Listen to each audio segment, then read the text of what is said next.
Hello and welcome to another battle report. This is a 2500 match between my Empire army and Anthony from the Sustainable Center's Orcs and Goblins. We use standard Battleline deployment, and this is what the total board looked like after we were finished before we did Vanguard moves. Here's the left flank of Anthony's army. He's got a wolf chariot and 40 black orcs in the bus formation. He has 40 savage orcs and then 30 night goblins. The savage orc block has a level 4 savage shaman with the lucky head, and then a black orc BSB to quell animosity, and he's wearing the armor of destiny, which is heavy armor with a 4-up ward save. He has a level 2 night goblin shaman in the bunker in the back. He has 50 squigs and herders in horde formation in the woods, 2 doom divers, 2 rock lobbers, a goblin wolf chariot, and 5 wolf riders there on the right flank. For my army, I have the steam tank, 3 demigryphs with a musician, 29 swordsmen with my BSB. The BSB has a 3-up armor save, and the white cloak of Ulrich, which gives him a 5-up ward, and any model in base-to-base with him is -1 to hit. I have my horde of greatswords with a warrior priest with hand weapon shield, and my level 4 general, who is Lore of Light, has a Dispel Scroll and a 4-up ward save. You have the Celestial Hurricanum, 14 Inner Circle Knights, accompanied by a Warrior Priest who has a 1-up armor save with the Enchanted Shield, and he is stubborn. Behind them is the Hellstorm Rocket Battery. It's my first time trying that out. And then 5 Pistoliers with just a musician to round out the list. Here you can see what spells I got from the Lore of Light. I actually could have picked differently. I think I was stuck with the net and with Baronas, and I probably could have picked other ones, but this is what I ended up going with. And here you can see Anthony's rolls from the Big Wog. He got Foot of Gork. That's really all he's really looking for from that, I believe. I guess I forgot to notice that his level 4 has the Crown of Command as well, so the Savage Orcs are going to be stubborn. The Little Wog General had Itchy Nuisance and Gork'll Fix It. Both pretty troublesome hexes, but I didn't have a picture of it. So you can see post-Vanguard moves. I moved the Pistoliers up and he moved the Wolf Riders around. And Orcs turn 1, the Night Goblin Squabble, and the Squig Herd Squabble. So that's just going to put Anthony in a really great mood because he's been having animosity issues for the last couple games. The Savages and the Black Orcs move up. The Wolf Riders run right in front of all my guys. The Chariots take positions midfield to just be a pain in the butt. Yeah, here you can see two units squabbling, and the big tar pit unit on the left flank is now stuck way back in those woods. Losing the level 2 isn't a huge deal because none of his hexes are going to make a big deal. I'm going to make a big effect early on, and I believe they're pretty short range too. But it's just a pain. You're losing time, and in shooting, the Doom Diver comes down twice on the Knights unit and kills 6 total, and the Stone Thrower comes down on the Greatswords and kills 2 of them. Empire, turn 1. The steam tank generates 3 steam points. I don't believe I declared any charges. And since the tank moves as random movement, you're not allowed to make a charge reaction. So he's just gonna bowl right over those Wolf Riders. But I don't have to worry about playing games and chasing them. So I move up like so with everything else. I don't care about the Greatswords being in the woods because they're always going to be stubborn. The Demigryphs loop back around. I don't really like any of their matchups on the right-hand side, and they're just going to get shot to death by Doom Divers anyway, so I figured I'd move the Swordsmen up and around to the right, and when the Wolf Riders are dead, and use them to fill that space, the Greatswords will just keep moving sort of in a up and to the right into those woods. I don't care if I'm in the woods at all, as long as an enemy model is in those woods. That whole unit won't be steadfast. So I really want him to charge into those woods because the Greatswords, they give as good as they get, and if I can have him rolling without steadfast, that'll go a long way towards helping me out. The Hurricane really doesn't have much to do this turn, so it just hangs out behind that. The Knights move up. The Pistoliers face off against the Chariot. In the Magic phase, I get off Banishment, and I roll, like, super well to wound on the... It's only Strength 4 Magic Missile, but it blows up the Wolf Chariot. I get off Barona's Time Warp on the Greatswords unit, so now they're Movement 8, 2 attacks, always strike first. I get the Gnat of Ammontok off on the Savage Orc unit. It's a strength check. They're all Strength 4, so it's very unlikely that they'll fail, but if it does, it's a pain in the ass. That's all. I mean, that's really my goal with that. I didn't have much to do. I can cast it on 3 dice, and it just Anthony was trying to see what the good spell to dispel was, and it's kind of hard because light, especially early in the game, doesn't have much that, you know. So we played games like that. In the shooting phase, the Pistoliers actually like have a tremendous showing, hit and kill the Chariot. I had no expectation of doing that with any regularity. It's just nice when it happens. And the Steam Tank just obliterates the Wolf Riders with impact hits. With 3 steam points spent on the engine, it's 3d3, and then just for being a Chariot, it gets an additional d6, Strength 6 impact hits, so it just makes things like that not exist anymore. So here's what the board looks like. Beginning of Orcs turn 2. He moves up like so. You can see in the back the Squigs normalize with the Savages and the Black Orcs. I think he might have actually shimmied back 2 inches. Anthony's got me really outgunned this match between the Foot of Dork and all of the various war machines he has. So he can just sort of wait and force me to come to him. I do have decent movement on the Knights, but I can't take another round of Doom Divers on my Knights. The Doom Diver is really accurate. Those blocks are very big, and anything it hits, it's gonna wound on a 2-up in my entire army, except for, like, you know, the Steam Tank or the Hurricane. So he gets the Foot of Gork off. It scatters. It only clips like a handful of guys, and then he only wounds 2 of them, and then it rolls not to continue. So that's very good luck. If the Foot of Gork is on target, it's gonna just annihilate a unit. And I was very fortunate this turn. Although I wasn't as fortunate with the Rock Lobber, which comes down on target and kills a ton of Greatswords. You know, they have a 4-up armor save, but I believe with the hit, it's like 20 or whatever. If they're 4 ranks, it's going to cover at least 16, and he might have hit twice because he has 2 Rock Lobbers. So that's a big chunk of Greatswords. The unit doesn't, you know, it's starting now to affect the unit's combat effectiveness because I can attack with 3 ranks in a horde, but you know, it is what it is. And then the Doom Diver comes down on the Knights and kills another 4, so now I only have 1 rank, and they're probably not going to make it into combat with those 4 Knights. So here's what the board looks like after Empire turn 2 movement. The Greatswords advanced in the woods. Again, I want to make it so that he doesn't get an easy charge on me, but by the same token, I can't really hang back too long because he's got me severely outgunned on the artillery front. My Hellstorm Rocket Battery really did nothing this entire match, but that's, you know, the only artillery I have is the Rocket Battery. It's Strength 3, so the Black Orcs don't give a crap, the Savages don't give a crap, the Night Goblins and the Squigs kind of could care, but he's just got me outgunned 4-1. I bring the Knights and the Pistoliers far up and around. On the left flank, the Pistoliers are behind the Black Orc unit, and the Knights are out of line of sight, so they can't be charged. The Demigryphs come around, the Greatswords, everything else sort of advances and keeps the line like that. I actually attempted to put the Steam Tank into the Squigs with 3 dice, and it didn't. It rolled like 7 or so it just fell short. In the shooting phase, I put the Hellstorm Rocket Battery into the Squigs, or maybe that was Banishment. I don't remember. It was, you know, it doesn't make a huge difference. Killed a couple Squigs. And I got Fast Protection off on the Greatswords, hopefully to keep him from putting 2 more Rock Lobbers into that unit. I have other targets for the Rock Lobbers, but I'm just trying to keep the combat effectiveness of the Greatswords up. So here's what it looks like at the beginning of Orcs and Goblins turn 3.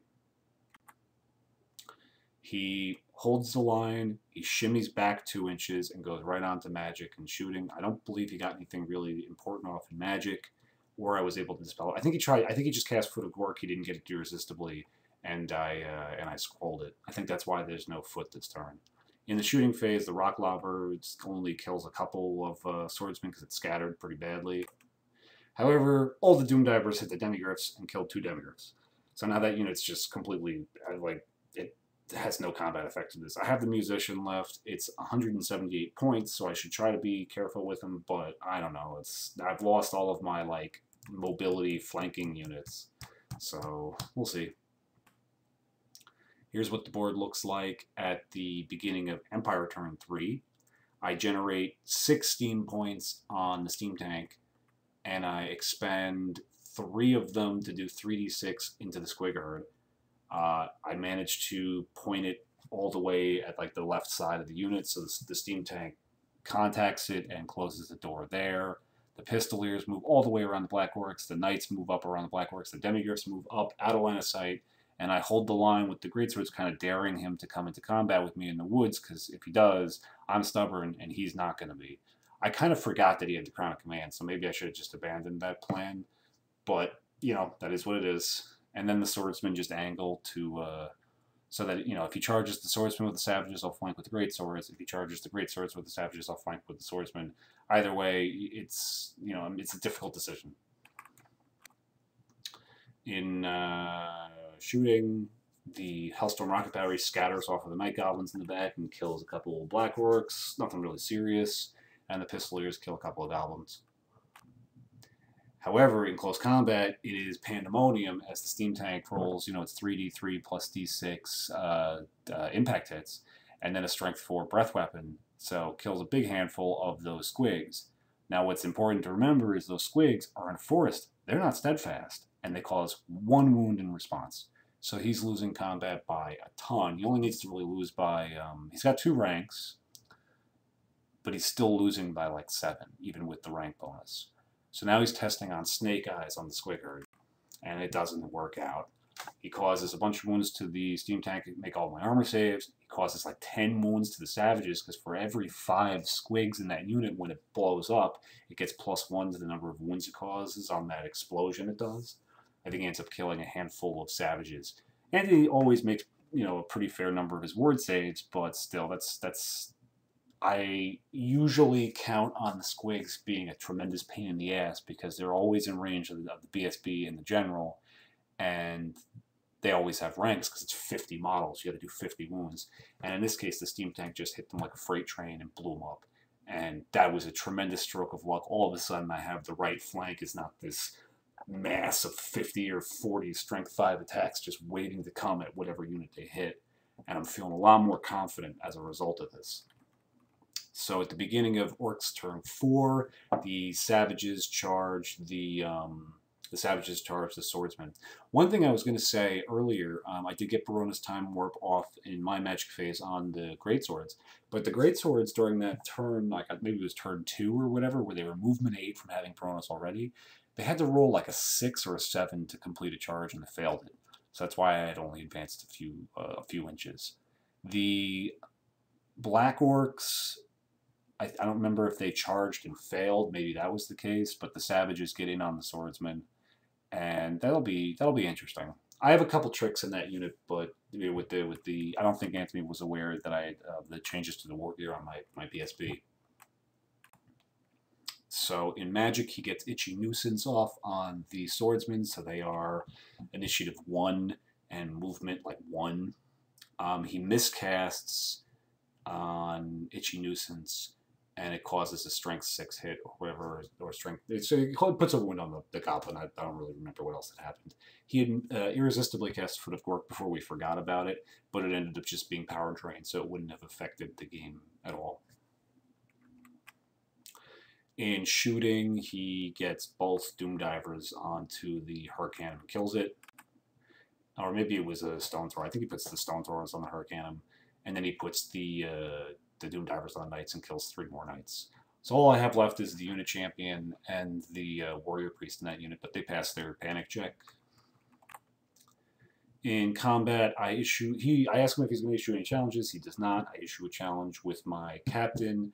He's got to choose either now to to accept with one of his characters and possibly risk him dying, or let me retire one of his units. Now I don't know if the BSB still shares his reroll thing if he's been retired from a challenge, but I know he would lose his leadership 8 or 9 or whatever it was if I retire the general. So he accepts with the Black Orc BSB. Now Black Orc is very likely to spank any Empire combat character just with like a high volume of strength 7 attacks. And my initiative bonus is 0 because it's been reduced by But if you look, the Black Orc and his row of supporting attacks are only in contact now with that captain. So since the supporting attacks can't help him in the challenge, I've saved myself from a handful of extra Savage Orc attacks. It's not a huge deal, but that's nice. Then he's got 80 millimeters worth of Savage Orcs, so he's only got like 3 or 4 rows in there. And between my parries and weapon skill 4, it's just not a devastating round of combat for the Savages. They gotta kill a ton of these guys to make them break. And in the challenge, it's a tickle fight. Nobody wounds each other. He's got -1 to hit, so he's only hitting on 4s. He puts a couple wounds on me, and I make the ward saves because I got a 5-up ward. It could have gone badly, but I rolled really well in this combat. And I'm hold the line 3d6. I didn't even remember that I had it. I made my leadership check, and they stuck around. So beginning of Empire turn 4, I countercharge with the greatswords. The steam tank generates 3 points or 4 points. Actually, no, I tried to generate 6 steam points again, even though I've taken wounds on the steam tank, and it misfired. And with 6 steam points, I'm very likely to have something terrible happen, but instead I've rolled just under the worst result. The worst result is that it blows up and does a bunch of wounds to everything around it. I got the one right underneath it, which is dangerous overpressure, where I gain a bunch of additional steam points but lose D3 wounds. I only rolled a 1, so the steam tank takes 1 more wound, and I got like 9 steam points. I can only really use 6 if I use the engine and the breath weapon, so I send it into the Night Goblins. I kind of think that the greatswords can handle the Savages, and there's a chance, however unlikely, that I'll take the BSB and the General out, and maybe I can break the Night Goblin and get the points for level 2 too. That's really all I was thinking here. I mean, I guess I probably should have just committed everything on the Savages to guarantee that they would break, but I figured that I could score some additional points from the Goblins. The Pistoliers charge the Doom Diver, and I think you could have seen that in the previous pictures. This must have been combat. I did a bunch of wounds to it, killed it, overran. It did 1 wound, so I got 4 more Pistoliers that overran into the Rock Lobber. In this combat here, I killed a boatload of goblins, but he's still steadfast. And he managed to kill the unit champion from the unit of knights, so that's all those points. But in close combat, I got in Magic, I got the 12-inch bubble of Barona's Time Warp. So now everyone's always strike first, and the front rank is going to be +1 attack. That's pretty good. Like, that's pretty nice. I'm trying to just remember the chain of events here. The captain now has 4 attacks. 2 of them go through as wounds because the Black Orc BSB is using a great weapon. So 2 of them go through, wound the BSB. He fails the armor saves, fails the war saves. The captain kills the BSB in the challenge. That's really unlikely, but I lucked out between always strike first and bonus attacks on the captain. The swordsmen don't ever do any wounds. They're strength 3. They're terrible. The greatswords lost always strike last. It cancels out with always strike first, so they're striking at initiative. I had like 24 attacks because it's 2 rows with like 6 or 7 guys. I think it was 7 guys in base contact at the beginning of the fight. So it's like 24 or 21 attacks or something like that. And of those, I hit with like almost all of them. I hit with like 20 or 18. And then I don't have the Hammer of Sigmar to reroll wounds, but I just rolled really well. I only need 3s to wound, and I rolled like the majority of those hits as wounds. So Anthony loses combat. He's not steadfast because I had ranks with the swordsman. He's got a test, fails. I think he might have forgotten that he was stubborn with the Crown of Command. I don't remember. Fails, runs, gets away. I pursue with the swordsman, but only roll like a 2. And I actually restrained and reformed with the greatswords, which now that I'm thinking about it was probably a stupid idea. I should have just charged so that I got the charging bonus on the Black Orcs because they're going to come in next turn anyway. But so he's fleeing now with the Savages. Orcs turn 5. The Savages rally. The Black Orcs charge the greatswords. I think. Yeah, that's it. I got the 12-inch bubble of Baronas, and I think that's the only magic spell I have right now. In his magic phase, he gets the foot off on target, and it kills like the entire swordsman unit. I don't know if it's like 15 models or something just dead right there at the foot. And I know the foot's nasty. I just sort of assume that it's either gonna go like early game, he'll get it off irresistibly, and there's nothing I can do to stop it.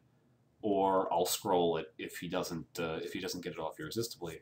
And this time it was like, oh my god, like maybe I should consider trying to take like a warding scroll or magic resistance because that's just so brutal when it goes off. And the tank can't attack this turn. The warrior priest kills 2 more dudes between him and his horse kicks. I think he wins combat because he's got a banner, a rank, and or maybe it was a draw and he had a musician, I forget, but I had a test and the warrior priest is stubborn on an 8 and he makes it. The Black Orcs kill a handful of guys. The greatswords are doing the exact same number of attacks that they were last turn because they took almost no casualties from the Savages, and they've got 2 attacks from the guys in the front rank, so that's 14 attacks from the 7 guys in base contact in the front rank. Then they've got 7 attacks behind them. Plus, at the time, since I didn't have Always Strikes Last, because I had Baronas, there was another 4 attacks from the from the 3rd rank. So, like, again, 24 attacks. This is the first round of combat, so I have Hatred. I hit with, like, 21 of them. And then I wound with, like, 18 of them. So, with Black Orcs, they only have heavy armor, so Strength 5 is just fucking models getting knocked over. So, at this point, Ant's getting frustrated because this is like, that's murderous. And they have additional hand weapons for this, and they only get a couple wounds in, and I fail with 4 of the armor saves. So he's steadfast from ranks, and he holds. Empire turn 5. Oh, the Pistoliers killed the Rock Lobber and overran into the next Rock Lobber too. Empire turn 5, the Demigryph charges the flank of the Savage Orcs. I don't really have a plan for him. I know if he charges the Warrior Priest, he's going to kill him. I know if he charges he'll kill the Warrior Priest and he'll overrun into that handful of swordsmen, and the swordsmen are worth over 200 points plus the BSB, who is currently helping with rerolls in this area. I'm just like, okay, throw away the Demigryph. Plus, the Demigryph does cause fear, and he's no longer made to sight because he lost his frenzy when he lost combat. So, I just figure why not? In the magic phase, I get off Phos Protection. Yeah, in the magic phase, I get Phos Protection off on the Greatsword. So now the Black Orcs are at -1 to hit. That's going to be helpful. He reforms, I think, and puts more guys into contact. Or maybe when he charged, he had guys in contact with the Wizard Lord. He just hasn't been able to wound the Wizard Lord. In his shooting, he puts the Doom Diver down on the remainder of the swordsman and kills the rest. So now it's just the great swords hanging out. It's not now it's just the BSB hanging out by himself. However, in the next round of combat, we kill a ton of Black Orcs. The Black Orcs are -1 to hit, so they're hitting on 5s. And I think that's like out of all the attacks he made with 2 hand weapons and the supporting attacks, they only got like 2 hits because it's only 5s. Causes no wounds or whatever it was, and we break and we run down the Black Orcs, and he decides to call the game there. I felt like I was on the ropes for like the whole beginning of this game. He's just picking apart my units with his shooting, and I don't have a lot of mobility with my my hammer anvil stuff. because I can't really count on the Knights or the Demigryphs to contribute with such depleted models. But at a couple surprising turn of events, and the Greatswords once again just performed phenomenally. They never once had the Hammer of Sigmar for one of these rounds, and usually when I put out these stupid number like 15 or 16 wounds with the Greatswords, it's because I'm re-rolling everything. And if I'm re-rolling everything, on addition to being buffed by the Hurricanum, that's not really that unlikely to get that many wounds from a horde of Strength 5 attacks. But in this case, every time they went to bat, they not only did really well with the re-rolls with Hatred, then they just did well on their native to wound rolls, and bust formation just can't put out enough attacks to start, to break them. And more to the point, you're going to have to kill the Greatswords to the last man because they have the standard of discipline, and they're usually in range of the BSB. And with the Wizard Lord in that unit, they're leadership 10 with a reroll. So leadership 10 stubborn. I don't know. I just for a while I've been getting the feeling that it's that unique combination of being able to take a banner, being relatively small in profile because they're 20 millimeter, being stubborn innate so that you don't have to worry about a character dying and losing the crown of command. They've just been like MVP, and I think I might have to start taking a warrior priest, because if I take, not a warrior priest, a witch hunter, because if I take a witch hunter, that'll be magic resistance 2 on the unit, so the Foot of Gork will be less scary, plus other magic spells that cause wounds will be, that do, wounds will be less scary when you have magic resistance 2. And I can put the Iron Curse icon on him as well, and that'll give me a 6 upward save against war machines, which isn't great, but I mean, anything you can do to keep your elite units alive longer is nice. I feel like I did make a bunch of mistakes with just the way that I handled deployment, Demigryphs trying to go around back instead of going full speed ahead, that kind of stuff. But I can't complain about basically everything that happened once I broke the Squig Herd. Lore of Light is okay. I felt like the Lore of Light really wasn't a huge help in the beginning of the game. I even had Baronas off early for movement 8, and like swordsmen with movement 8, they're still only rolling 2d6, but that means they only had to roll like really low and they couldn't do it. But I did miss Shadow a lot because it gives him a little more incentive to try and get into combat because Pit of Shades is so threatening to Initiative 2 Orcs. Anthony played a great game, but his frustration with this army is really starting to show. I mean, after the game, we hung out, we talked about what he could do to improve or to make the army more reliable, and I don't know, this was very close to like I wouldn't say it's a best case scenario because of course he didn't hit with every single attack, but he had a very effective 2 or 3 rounds of shooting, and he was playing very cautiously with his battle line, knowing that if it comes to a waiting game, he's going to win with that much artillery. And then once we got into combat, the Greatswords just knocked everything out of the park. So I think we might take a break from this particular matchup of Empire versus Orcs and Goblins, just because it's getting frustrating for his game to basically be, how do I beat the Greatswords? But he's working on his Bretonnian army. That'll be interesting to see. Bretonnia is just a visually appealing army too, so he's taking his time to really focus on the painting. But yeah, I mean, I hope you guys enjoyed the battle report and me rambling for a bit at the end. Crushing victory for the Empire, and this was the final disposition of the board when the game ended. All right, take it easy. Have a good one. I hope you enjoyed it.